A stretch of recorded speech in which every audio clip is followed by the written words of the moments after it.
Praise the Lord. आप सभी को जय मसीह की। परमेश्वर का धन्यवाद करते हैं कि खुदावन ने आप सबको ब्लेस किया है अपने वचनों के द्वारा, और प्रभु आपको हमेशा ब्लेसिंग करे। तो आइए हम आज का वचन पढ़ेंगे, किस तरह से परमेश्वर हमें प्रेम के बारे में इस वचन के द्वारा समझा रही है कि किस तरह से वचन में लिखा हुआ है। जो पहले यूहन्ना 3:16 वचन से कोई पढ़ेगा। हमने प्रेम इसी से जाना कि उसने हमारे लिए अपना प्राण दे दिया, और हमें भी अपने भाइयों के लिए प्राण देना चाहिए। हालेलुया। किस तरह से वचन में लिखा है कि यीशु मसीह ने अपने आप को बलिदान कर दिया, तो हमें भी क्या करना है कि अपने मित्रों के लिए, अपने भाइयों के लिए भी इसी तरह से करना है। यीशु मसीह ने हमें अपनी उदाहरण के द्वारा दर्शाया है कि प्रेम क्या है। हम उसके उदाहरण का अनुकरण करना चाहिए। यदि उसने हमारे भाइयों से इतना प्रेम किया है कि उसने उनकी खातिर अपना जीवन बलिदान कर दिया है, तो हमें भी उनसे भी क्या करना है, प्रेम करने के लिए अवश्य इच्छुक होना चाहिए। इसके अतिरिक्त हमें उसी तरह से प्रेम करना चाहिए जिस तरह से यीशु मसीह ने उनसे प्रेम किया था, और हम भी उनकी खातिर अपने जीवन का बलिदान करने के लिए इच्छुक रहना चाहिए। कि हम अपने जीवन से प्रेम नहीं करना चाहिए, बिल्कुल हमें एक दूसरे के लिए क्या करना चाहिए, बलिदान करना चाहिए और तैयार रहना चाहिए। जैसे हम यूहन्ना 15:12 और 13 में पढ़ेंगे। मेरी आज्ञा यह है कि जैसा मैंने तुमसे प्रेम रखा, वैसा ही तुम भी एक दूसरे से प्रेम रखो। इससे बड़ा प्रेम किसी का नहीं कि कोई अपने मित्र के लिए अपना प्राण दे। हालेलुया। किस तरह से परमेश्वर हमसे अपने वचनों के द्वारा बातचीत करते हैं। अगर हम रोमियो 5:8 में और पढ़ेंगे। परंतु परमेश्वर हम पर अपने प्रेम की भलाई इस रीति से प्रकट करता है कि जब हम पापी ही थे, तभी मसीह हमारे लिए मरा। अगर हम एक वचन और देखेंगे, पहले यूहन्ना 4:9 और 11। जो प्रेम परमेश्वर हमसे रखता है वह इससे प्रकट हुआ कि परमेश्वर ने अपने इकलौते पुत्र को जगत में भेजा कि हम उसके द्वारा जीवन पाएं। किस तरह से अभी देखा परमेश्वर ने, यीशु मसीह ने किस तरह से अपने लोगों से प्रेम किया, और हमें भी प्रेम के बारे में बता रहा है वचन में कि किस तरह से लिखा हुआ। अगर हम बाइबल से इस वचन को जानेंगे तो बेहतर होगा कि दूसरे लोगों के लिए मरना अवश्य नहीं है, दूसरों के लिए जीना अवश्य है। वास्तव में दूसरों के लिए मरने की अपेक्षा दूसरों के लिए जीना अधिक कठिन है।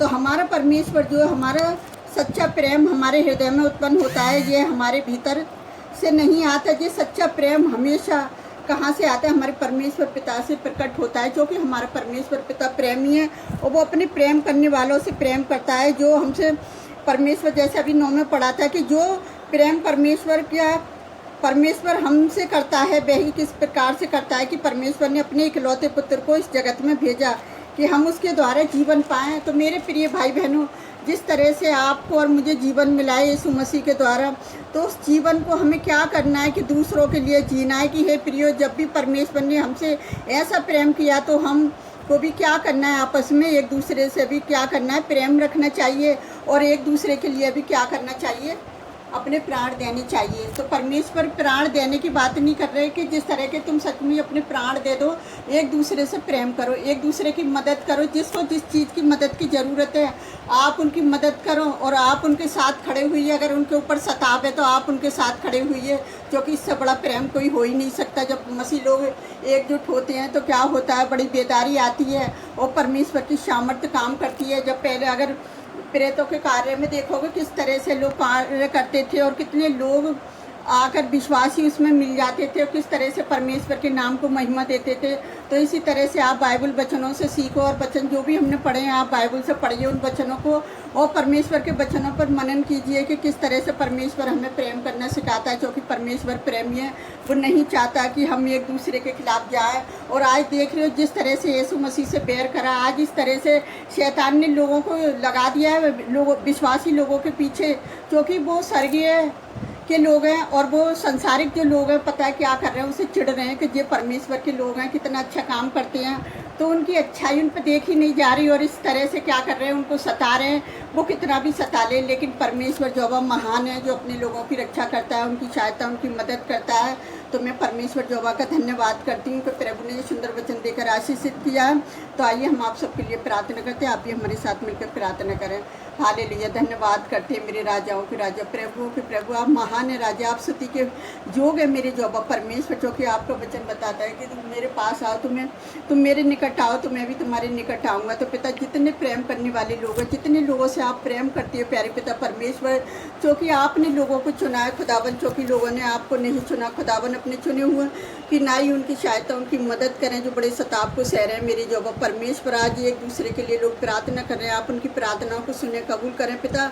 जितने लोग हमारी वीडियो को देखते हैं खुदावन, सुनते हैं तेरे वचनों को खुदावन, उनको बड़ी आशीष देना प्यारे जो परमेश्वर। अगर उनके घरों में किसी भी प्रकार की कोई समस्या है पिता, तो आज वो समस्या यीशु नासरी के नाम से नष्ट होगी पिता। जो बेरोजगारी की समस्या है वो आज यीशु नासरी के नाम से नष्ट होगी खुदावन।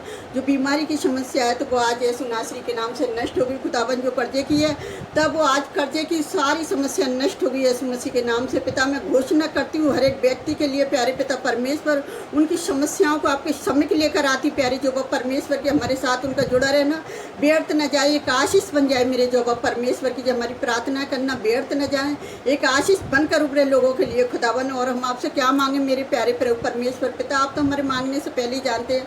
आपने हमारी छोटी सी प्रार्थना को सुना और कबूल किया, उसके लिए भी धन्यवाद करते पिता। हम जो भी मांगते हैं यीशु के पवित्र और सामर्थी नाम पर आमीन। प्रभु आप सबको बहुत ऐसे आशीष दे।